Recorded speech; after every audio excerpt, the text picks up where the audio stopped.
Hola a todos, sean bienvenidos al capítulo 3 de Descárgate el Podcast. Antes de comenzar, un breve comentario. Una amiga, la Javi, que escucha el podcast, me dijo que sería bueno que lo musicalizara, poner algo de efectos de sonido. Espero que esto quede bien, lo estoy haciendo súper horrible, pero no quiero mezclar en un programa, así que veamos cómo resulta. Bueno, y la verdad es que el tema igual del tema de hoy no va, no es como para muchos efectos de sonido, pero sí pensé que la música que está de fondo está ideal. Antipatriarca de Ana Tijoux, creo que es la mejor música para poder hablar de, o la mejor canción para poder hablar de feminismo. Eso sí, así es. El feminismo se toma el podcast. Eh, este tema que ha bullado, se ha tomado también el año 2018, algo que me encanta. Y eso, quiero hablar de feminismo en general. Eh, Hoy no tengo mi mini editorial de qué hablar porque reconozco que me desconecté un poco de las noticias de actualidad. Necesitaba un break. De repente uno ve mucha gente haciendo muchas tonteras, sobre todo si están en puestos de poder. No sé, como que entre más poder, más tonteras a veces hacen. Eh, y no, uno como que se agota. Así que necesita descansar. Eh, y eso fue lo que hice un poco esta semana. Lo último que actual en lo que estuve atento fue en la marcha de la semana pasada por el aborto libre y que la verdad lamentablemente ocurrió un hecho terrible como es que apuñalaron a 3 mujeres asistentes solo por la idea de estar que estaban expresando solo la idea de apoyar el aborto libre. Muy lamentable, un hecho absolutamente condenable en su totalidad y que para mí es un acto de terror para callar ideas que otros no consideran válidas, que no consideran válidas y que vale la pena matar por ellas, atacar a alguien, como en las épocas más oscuras de nuestro país. Alguien que busque atacar y provocar daño físico como amedrentamiento a otro porque no está de acuerdo con lo que dice, no es más que un acto de terrorismo lo que comete. No busca más que producir terror para callar a las mujeres en la búsqueda eterna que han tenido de igualdad de derechos. Y, y eso es terrible que estén acallándolas con terror. Bueno, ha sido como el largo cuento del patriarcado y del machismo a lo largo de la historia, pero creo que ya es hora de decir basta. Yo espero que lo hagan. No se ha escuchado mucho del gobierno, sí, de las mujeres del gobierno, o que están en el gobierno, pero no del gobierno y del Estado en general. Esperemos que se reivindiquen y que solo sea que se demoraron en reaccionar. Frente a estos hechos es que dije que este capítulo debería tratar de feminismo. Claramente no haré una charla de feminismo porque no soy especialista en el tema. Tengo un atisbo de que existen 3 olas de feminismo y una pequeña prefase, pero además de eso no sé mucho. Eh, Porque creo que mi enfoque fue más por mis contextos, por las cosas vividas. No llegué al feminismo por leer, debo decir.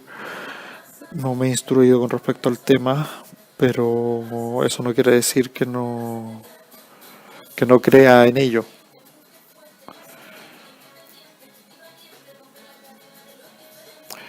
Contaré mi experiencia más que nada ahora, cómo llegué, qué cosas creo yo que me llevaron a ser un compañero de lucha, porque de base en mi creencia o en mi forma de pensar, en mi visión, no puedo ser feminista. Es algo inherente a mí, digamos. Eso lo voy a explicar un poco más adelante, pero puede ser que suene raro, pero en realidad no puedo. Pero sí me declaro como un compañero de lucha.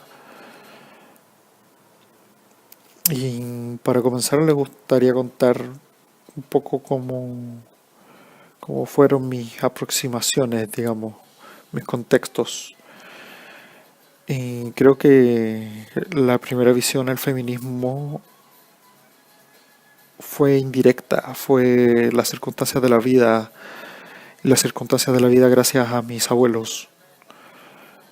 Eh, Mi abuelo, un hombre nacido en los cerros más pobres de Valparaíso, en plena crisis económica de 1929, fue un ejemplo a seguir con algo que sucedía a diario en mi casa.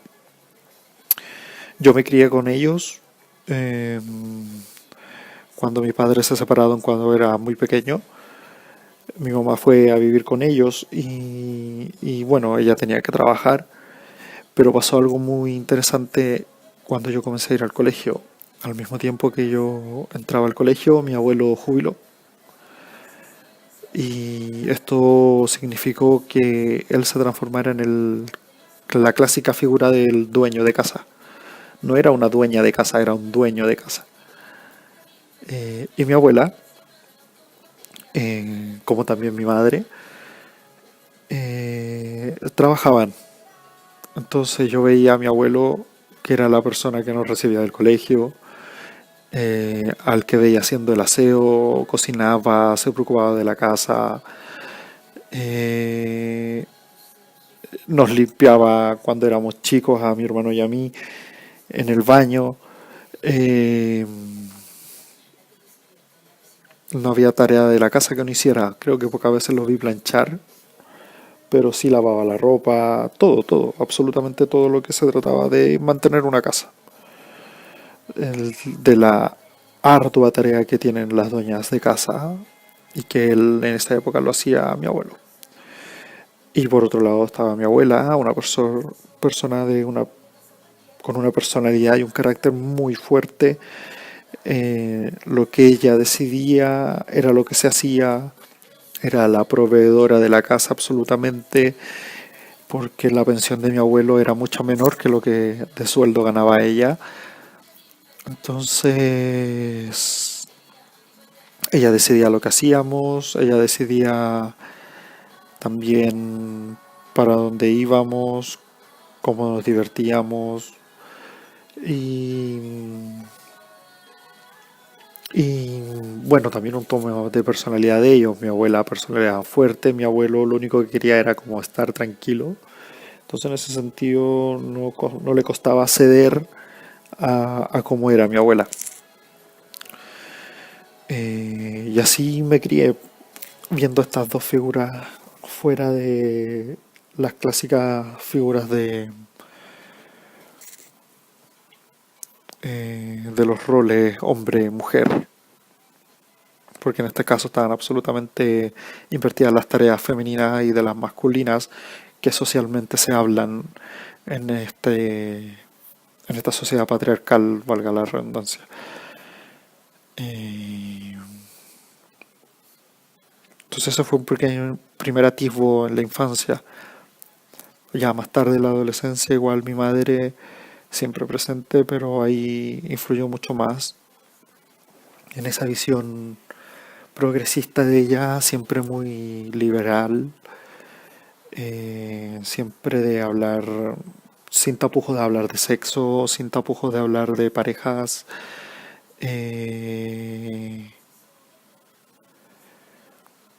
Crió sola, separada, con el apoyo de mis abuelos, claro, a tres hijos, una persona de carácter fuerte, fue una persona es una persona sin miedo a decir lo que piensa, sin miedo a debatir, sin miedo a expresarse.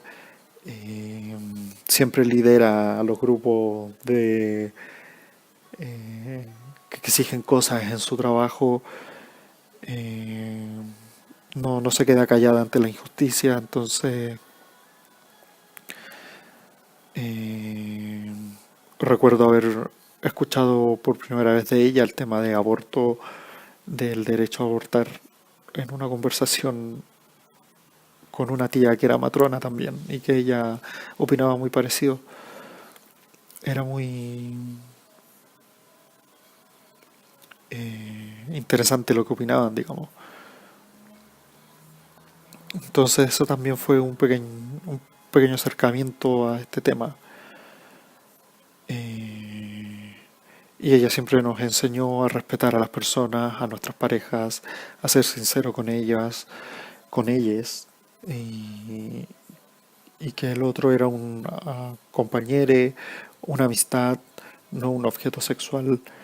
Entonces, era una persona sobre todo la que teníamos al lado, y era importante respetarla. Esa fue un poco las enseñanzas de ella en ese sentido. Igual, a pesar de todo esto, antes de seguir, debo decir que yo no he sido el perfecto compañero de lucha feminista. Más joven he cometido mis errores, me he dado cuenta de ellos y he pedido las disculpas del caso a las personas que corresponden. Igual la culpa vuelve, debo decir, pero creo que es bueno que vuelva, eh, para recordar cómo uno no debe comportarse. No se te puede olvidar los errores que cometiste. Eh, y en mi caso vuelven un poco como culpa. Eh, Hace muchos años fui violento una vez con una pareja, nunca al nivel de golpearla, pero sí de dar mucho susto. Eh, Me costó mucho decidir si iba a contar esto o no, por el susto de la estigmatización. Pero creo que basta, creo que es hora de reconocer los errores que uno comete y asumir las consecuencias de estos. Eh, fue Para mí fue igual importante, y ahora me es más porque no puedo creer lo que hice, digamos. Como haber sido tan estúpido para haber hecho eso, para haber sido tan violento. Y creo que me lo recuerda normalmente para dejar de serlo ahora, para controlarme absolutamente, digamos, y reconocer los errores y asumir las consecuencias es la única manera de aprender de los mismos. Eh, y creo que hasta el momento lo he hecho mucho mejor. También debo reconocer que fui de la gente que tiró un piro por la calle, paré o les hablé a dos o tres mujeres desconocidas en la calle para decirles que me parecían muy guapas. Eh, y ahora también me pasa que me siento muy estúpido de haberlo hecho, digamos. Creo que ningún hombre de la sociedad actual se salva de haber hecho un acto machista como estos, digamos. Lo importante es darse cuenta y reconocerlo. Como dijo Boric en una frase que repito mucho, luchar contra nuestro machismo todos los días es lo necesario. No, lamentablemente no nacemos feministas porque estamos rodeados de una sociedad heteronormativa patriarcal, pero si no podemos justificarnos ante ello, tenemos que ser capaces de seguir luchando, digamos. Y parte de la lucha de los hombres es luchar contra lo que te enseñan o lo que la sociedad te muestra.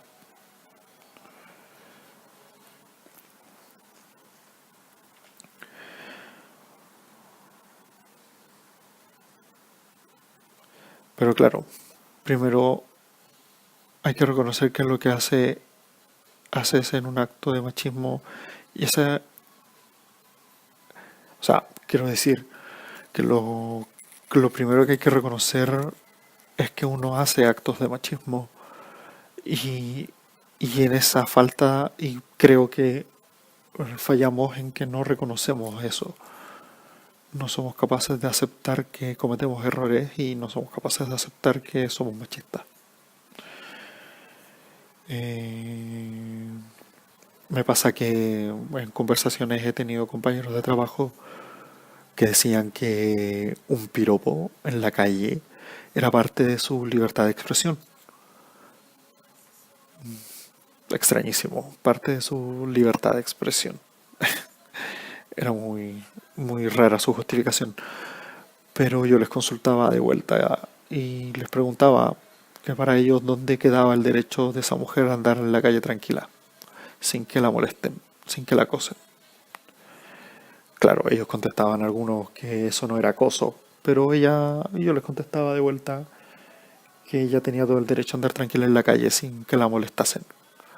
Como sabes que tú, que ese piropo, esa libertad de expresión tuya, no le molestaba a ella.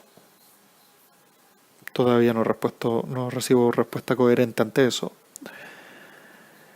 Y siento que esta falta de reconocimiento del daño que hacen los micromachismos o los machismos en general en la sociedad son porque los hombres no son capaces de entender que deben soltar un poco el protagonismo social que hoy monopolizamos. Es claro que a las personas no les gusta soltar el poder. Entonces, que los hombres quieran soltar ese protagonismo eh, es un acto difícil, pero no imposible. Creo que depende de cada uno. Eh, y la verdad es que no queremos ceder. No queremos ceder ante los piropos, en el sentido de dejar de decirlos. Eh, Creemos que tenemos la posibilidad de exigir o de demandar que tenemos el derecho a asistir a las marchas feministas, sobre todo, eh, sin entender el protagonismo que uno adquiere en ese sentido. eh, y tampoco entendemos que la necesidad y criticamos el uso del lenguaje inclusivo. Hay varios, muchos más hechos, como la falta del, de la suma de todas las tareas de una casa o cosas así, pero que ya creo que esos tres puntos a mí me llaman mucho la atención y que se han conversado y que han estado como en boca de todos en este sentido. El primero, el de los piropos, con el tema de las ordenanzas municipales contra el acoso callejero, están muy de moda ahora. Y estas ordenanzas las encuentro muy necesarias porque ya que los hombres no son capaces de controlarse, hay que controlarlos. Eh, en el tema de las marchas fue un tema de una conversación entre amigos. Me llamó mucho la atención esa necesidad de exigir tu derecho a asistir. Y bueno, el lenguaje inclusivo, la gente se ríe constantemente en redes sociales del uso de este lenguaje, del todes, etcétera, etcétera.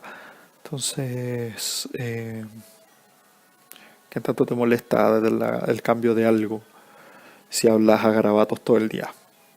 Bueno, voy a profundizar más en un momento.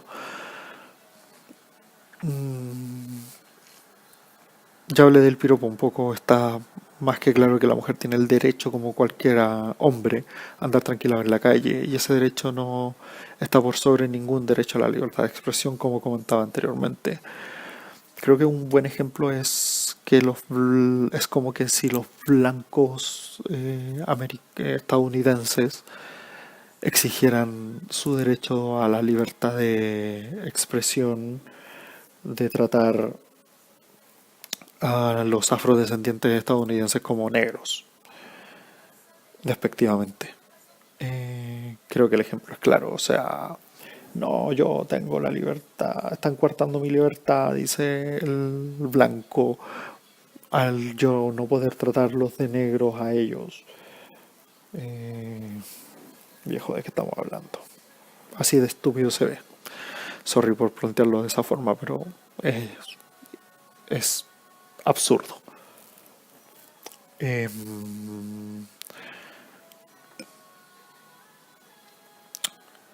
Creo que ya no. Creo que con el ejemplo queda más que claro. No necesitamos más comentarios. O sea, es tonto entender como derecho el acosar a una persona. Simple. Basta ya. Se acabó. Bueno, pero la verdad es que hay mucha gente que cree que puede acosar a muchos, como puede golpear a alguien que usa la camiseta diferente del equipo de fútbol distinto o otras cosas así. Entonces, no me parece raro, digamos, que lo hagamos. Pero bueno. En el otro punto que hablaba era el de reivindicar el derecho a asistir a marcha, a una protesta. Creo que esto es el claro ejemplo de no querer soltar el protagonismo, no es más que otra cosa. Creo fervientemente que el protagonismo de la lucha feminista lo deben tener las mujeres. Es absolutamente lógico. Y el mayor ejemplo de compañerismo feminista es decirle a una mujer que tú te harás cargo de las cosas, que ella vaya tranquila a la marcha. Claro, uno en una situación ideal, claramente las tareas de la casa o todas las responsabilidades como pareja se asumen como compañeros y se reparten equitativamente. Pero, pero ese día basta ahí que ese día sea de uno asuma todas las tareas y que ella vaya tranquila a marchar por sus derechos. Que no tenga la preocupación de tener que llegar a hacer algo después, digamos. Creo que eso es básico. O sea, si son compañeros, son capaces de hacer eso. Eh, pero claro, uno puede pasar que eres soltero, qué sé yo. Sí, y si ya no tienes una pareja a quien apoyar en este sistema, pues preguntarle a alguien que a lo mejor por tener que hacer cosas en casa, por tener que cuidar a sus hijos, por tener que cuidar a sus papás, no pueda ir a marchar. Entonces ahí claramente es ofrecerse a cuidar, a hacer las tareas que ella tenía que hacer y realmente hacer todo para que ella cuando vuelva no tenga que hacer nada, digamos, y que ella sea la protagonista de la marcha y no tú ahí porque no tenía nada más que hacer, digamos. Eh,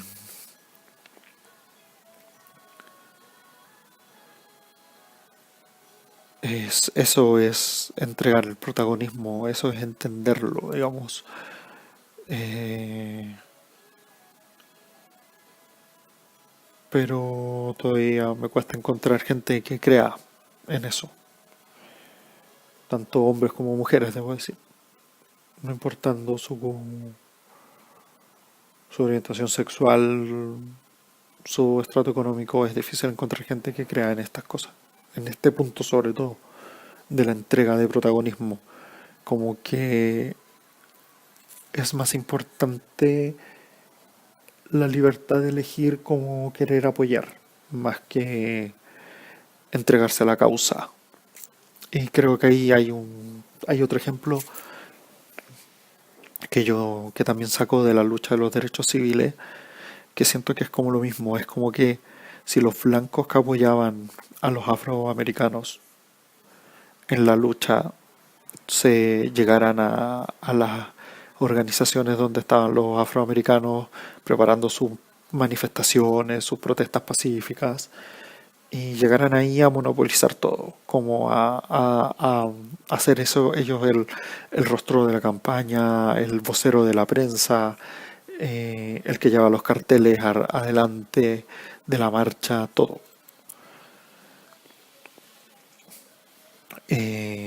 A tratar de liderar el tema. Es lo mismo, o sea, esos blancos no estarían apoyando la causa, estarían protagonizándola y, y sería absurdo porque al final serían blancos protegiendo a afroamericanos de otros blancos que querían a los afroamericanos esclavizados. Acá es lo mismo. La idea no es esa, que los hombres eh, marchen por las mujeres, es que las mujeres es entender, hacer entender a la sociedad que las mujeres tienen las mismas capacidades y por lo tanto los mismos derechos también.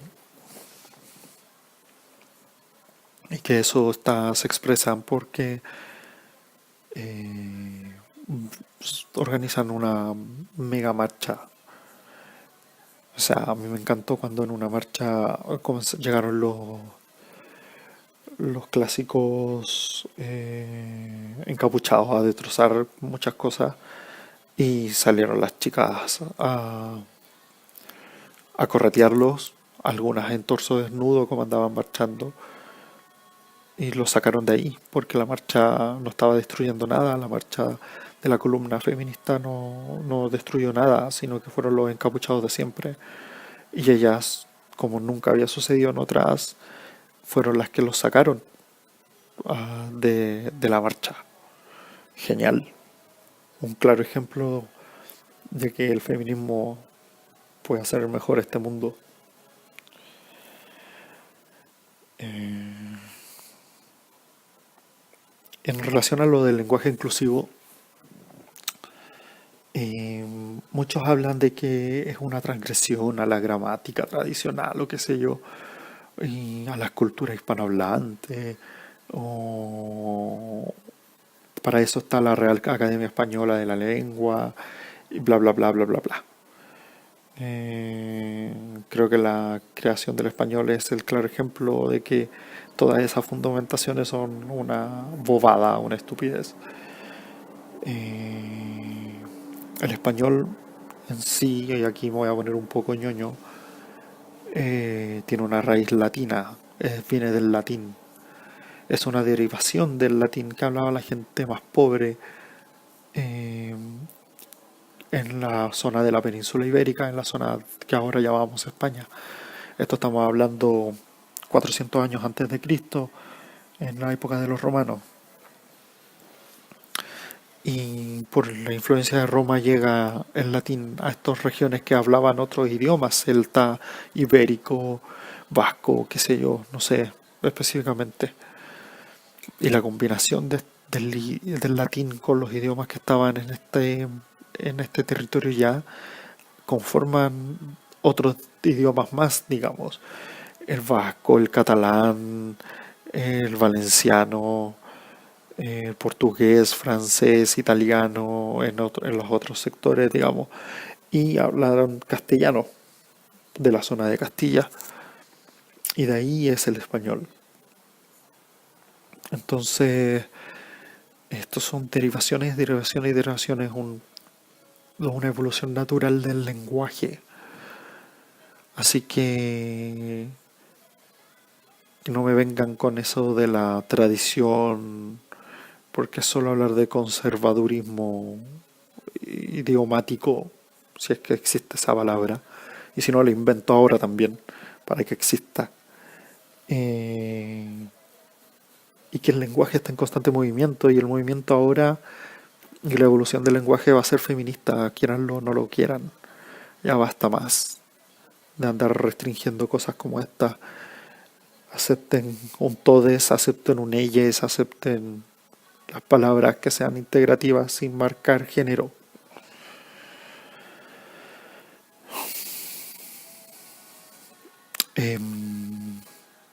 Para cerrar un poco, o sea, más bien para cerrar,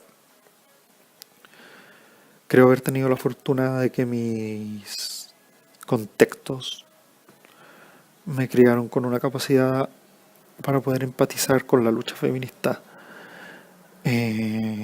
Nunca lo lograré por completo, eso por mis circunstancias.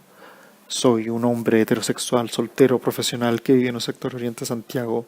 En resumen, una persona con muchos privilegios, a la cual se le respetan todos sus derechos, con pocas dificultades, con pocas restricciones.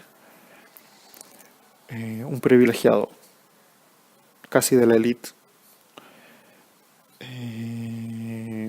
Y por sueldo casi perteneciente al 10% más rico de la población. No me da susto, no tengo miedo de caminar por la calle oscura, por no, si tomo un taxi no tengo susto de que me pase algo, que el taxista me viole o algo. Si no aviso que llegué a mi casa, mis amigos no pensarán que me hayan violado o raptado y que al otro día apareceré muerto. Lo más probable es que pensarán que caí borracho en mi cama, pero otra cosa no lo van a hacer. En general no tengo temor a que me violen.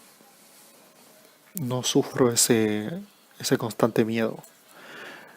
No sufriré de acoso en mi trabajo.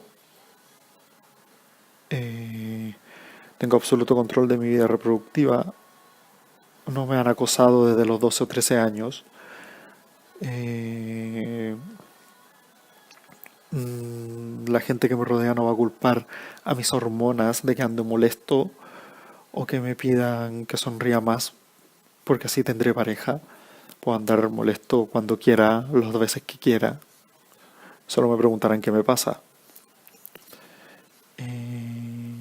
No van a culpar a mi género de que soy temeroso.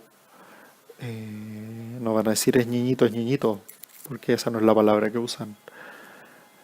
Eh, no van a decir que soy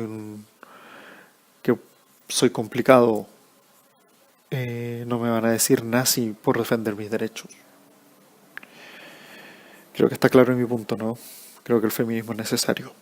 Y así cambiar todas las conductas, todas estas conductas y muchas otras que ahora lo único que están haciendo es quitándole derechos y matando a mujeres. Eh, Eso. No podía dejar de decir mi muletilla. Eso. Quiero desearle toda la mayor fuerza a todas las mujeres que están en esta lucha y que sé que cada día son más y más que las que suman. Son más de 300 años de los primeros atisbos de feminismo en las primeras reuniones de la Ilustración, en la Revolución Francesa, cuando habían escritores de la Ilustración que no aceptaban a las mujeres, pero sí algunos dentro de Francia sí las aceptaron y comenzaron este pequeño pie.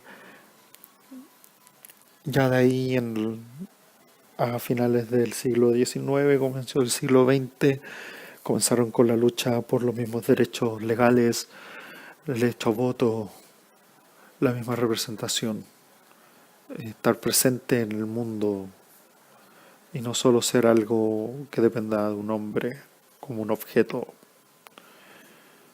casi como una pertenencia. Después lucharon por sus derechos reproductivos y en los 60 sobre todo, y así fueron creciendo.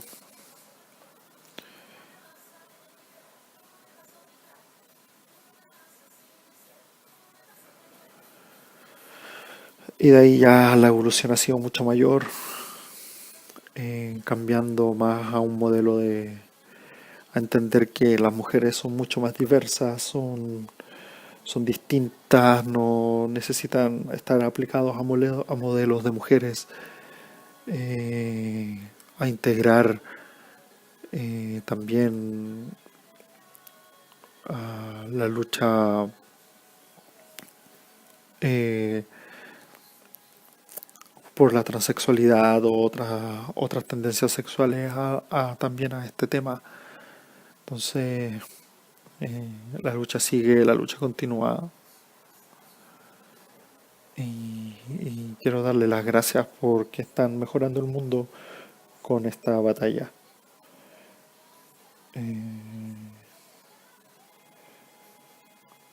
Eso, más que nada, fuerza a todas, fuerza con la lucha.